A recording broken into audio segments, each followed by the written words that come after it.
Sans doute avez-vous eu ces derniers jours l'occasion de conversations un peu vives, avec les autres bien sûr, mais peut-être également en vous-même, sur la légitimité de tel ou tel vote, la légitimité du vote blanc ou de l'abstention, la justesse de la prise de position de la Conférence des évêques de France, la justesse des prises de position d'évêques particuliers, d'intellectuels chrétiens, d'associations chrétiennes, de groupes d'associations et également de médias chrétiens.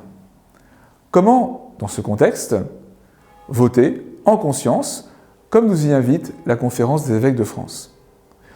Voter en conscience, c'est d'abord résister aux colères, aux peurs, aux engouements superficiels et entrer en soi-même, pour réfléchir et même pour prier.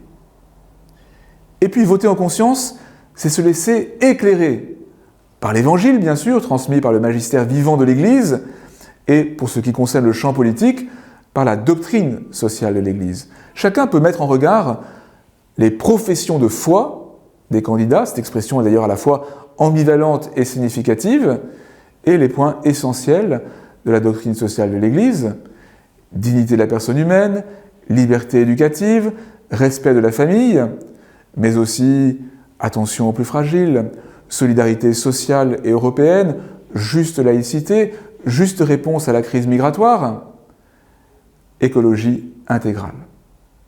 Et puis, chacun doit se déterminer.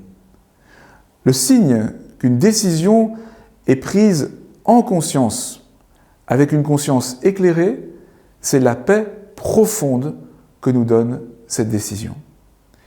Même quand aucun choix n'est complètement satisfaisant, il est possible de se déterminer pour le meilleur possible, d'une manière qui établisse vraiment dans la paix. Puissions-nous, dans les circonstances difficiles que connaît notre pays aujourd'hui, être pour nous-mêmes et pour les autres de vrais artisans de paix.